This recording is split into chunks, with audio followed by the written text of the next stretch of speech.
Bismillahirrahmanirrahim. Assalamualaikum warahmatullahi wabarakatuh. Hamidalillah tabaraka wa ta'ala, musallian wa musalliman ala rasulillah sallallahu alaihi wasallam.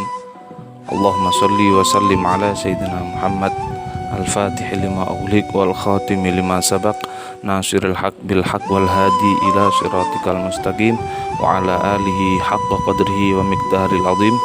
Amma ba'd. Alhamdulillah, hari ini kita bisa melaksanakan puasa bulan Ramadan dengan keadaan sehat walafiat, dalam keadaan yang baik. Alhamdulillah, mudah-mudahan puasa Ramadan kita dari awal sampai hari ini diterima oleh Allah Subhanahu wa taala. Puasa, bacaan Al-Qur'an kita, sholat kita juga diterima oleh Allah Subhanahu wa ta'ala, sehingga bisa menambah pundi-pundi pahala kita pada Allah di bulan Ramadan ini. Amin ya rabbal alamin. Dan mudah-mudahan kita disampaikan sampai akhir bulan Ramadan nanti. Amin ya rabbal alamin. Hadirin hafizakumullah. Rasulullah sallallahu alaihi wasallam bersabda, "Atakum syahrul Ramadan, syahrun mubarak, faradullahu alaikum siyamahu, tuftahu fihi abwabus sama' wa tughlaqu fihi abwabul jahim, wa tughallu fihi miradatu syayatin, lillahi fi lailatun khairun min alfi syahrin, min hurima khairaha faqad hurima." Hadis ini diriwayatkan oleh Imam An-Nasai wal Baihaqi, yang artinya, telah datang kepada kalian bulan Ramadan, bulan yang penuh berkah. Allah Ta'ala mewajibkan kepada kalian untuk berpuasa, dibuka di dalamnya semua pintu-pintu langit, dan ditutup di dalamnya semua pintu-pintu neraka jahim, dan diikat semua syaitan. Dan di dalamnya, dalam bulan Ramadan, terdapat malam yang lebih mulia dari 1000 bulan, yakni malam Lailatul Qadar. Maka barang siapa yang diharamkan kebaikannya, maka dia termasuk orang-orang yang diharamkan.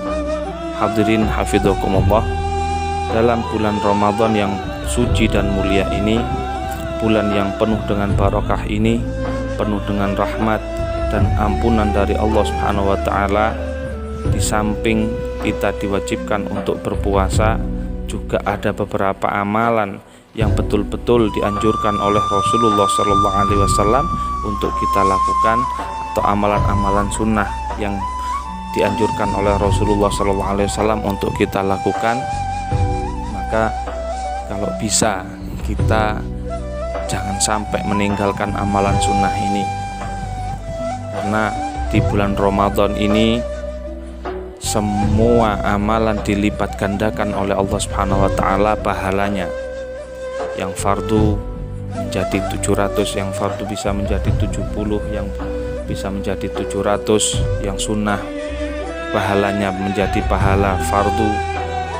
Maka dari itu, Ramadan ini kesempatan kita untuk bisa meraih pahala dari Allah Subhanahu wa taala dengan sebaik-baiknya, dengan sebanyak-banyaknya, dengan sepenuh-penuhnya.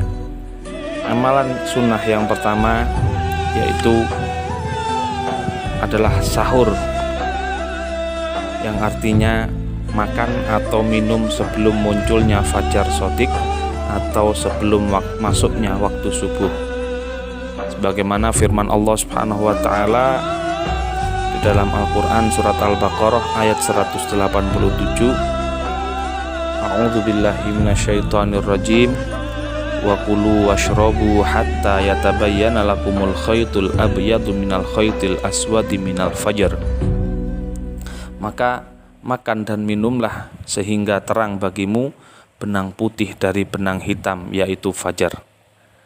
Hadirin hafizakumullah, jangan sampai kita meninggalkan sahur, walaupun makan sahur hukumnya sunnah, tetapi Rasulullah Shallallahu Alaihi Wasallam telah menerangkan bahwa sahur merupakan barokah bagi mereka yang mengerjakannya. Seperti sabdanya Rasulullah SAW, "Tasahharu fa inna fis sahuri barokah." Bersahurlah kalian semua karena sesungguhnya di dalam sahur itu ada keberkahan.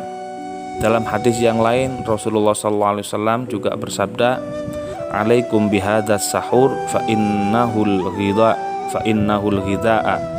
ghida'u al-mubarak." Sahur kalian supaya sahur karena sesungguhnya sahur adalah makanan yang dibarokahi. Hadirin hafizakumullah, jangan sampai kita meninggalkan sahur walaupun makan kurma 1 butir, 3 butir, atau minum air putih 1 teguk, atau cuma minum beberapa teguk air saja meskipun tidak makan banyak. Ini juga sudah dinamakan sahur. Sangat disayangkan kalau kita meninggalkan kesunahan-kesunahan puasa.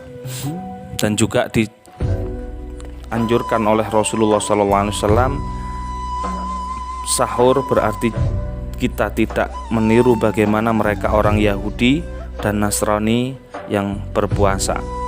Kalau kita menjalankan sahur berarti kita tidak meniru puasanya orang-orang Yahudi ataupun Nasrani yang tanpa menjalankan sahur. Yang di dalam hadisnya Rasulullah SAW, beliau mengatakan, "Faslu ma baina syiyamina wa syiyami ahlil kitab akalatus sahar." Dan sahur tidak harus dengan makanan, tapi dengan segelas air putih yang seperti saya katakan tadi, bisa menggunakan 1 biji kurma atau 3 biji kurma atau seteguk air saja. Tadi Rasulullah SAW sangat menganjurkan sahur ini, karena perbedaan antara puasa kita dengan puasanya orang-orang Yahudi dan puasanya orang-orang Nasrani adalah makan sahur kita. Kemudian sunnah yang kedua adalah mempercepat berbuka puasa. Hadirin hafizakumullah, apabila sudah betul-betul sudah masuk waktu maghrib, ya, ciri-ciri umat Islam masih selalu dalam kebaikan, selalu mereka mau mempercepat berbuka puasa. Ciri-ciri umat Islam kalau mereka menjadi umat Islam yang baik adalah bukan memperpanjang waktu berbuka atau menunda waktu berbuka, tapi mereka ciri-ciri umat Islam yang baik adalah, katanya Rasulullah, orang-orang yang mempercepat berbuka puasa, takjil. Ya, dalam hadisnya Rasulullah, la yazalun nas bi khairi ma'ajjalu al-fitra. Atau dalam hadis yang lain, dalam hadis qudsi Rasulullah SAW, ahabbu ibadi ilayya ajaluhum fitran. Hambaku, kata Allah Subhanahu wa taala dalam hadis qudsi, yang paling aku cintai adalah mereka yang mempercepat berbuka puasa. Jadi Allah Subhanahu wa taala ketika kita mendengar adzan maghrib, Allah Subhanahu wa taala sangat cinta kepada orang yang cepat-cepat untuk segera berbuka, ya, bukan malah nanti dulu saya bukanya, saya masih kuat, saya nanti bukanya waktu isya atau jam 8 biar pahalanya nambah. Enggak, malah menjadikan dosanya kita kepada Allah Subhanahu wa taala, ya. Kemudian membatalkan puasa takjil atau mensegerakan untuk berbuka itu tidak harus semuanya makanan yang ada yang sudah disediakan itu kita habiskan, bukan, tetapi meminum 1 teguk air atau memakan sesuatu yang membatalkan, kemudian itu cukup, itu sudah dinamakan takjil, ya. Kemudian kita sholat, ini caranya Rasulullah SAW, ya, takjil, memakan atau minum 1 teguk, 2 teguk air atau 1 gelas, Kemudian kita berdoa kepada Allah Subhanahu wa taala dengan doa-doa yang sudah disunnahkan oleh Rasulullah SAW ketika berbuka. Kemudian sholat berjamaah maghrib, baca wirid setelah sholat maghrib. Kemudian setelah itu kita boleh untuk menghabiskan makanan-makanan yang ada di meja yang sudah disediakan oleh para ibu-ibu untuk dihabiskan ketika berbuka. Mungkin untuk hari ini dua sunnah ya. Mungkin untuk hari ini dua sunnah dalam berpuasa ini dulu. Nanti untuk yang lainnya kita lanjut di hari Selasa yang akan datang. Mudah-mudahan puasa kita diterima oleh Allah Subhanahu wa taala, bisa menjadikan bertambahnya pahala kita, dan mudah-mudahan puasa kita disampaikan oleh Allah Subhanahu wa taala sampai akhir Ramadan nanti. Amin ya rabbal alamin. Ini dari saya, mudah-mudahan manfaat. Hadza ma aqulu lakum wa lafu minkum. Assalamualaikum warahmatullahi wabarakatuh.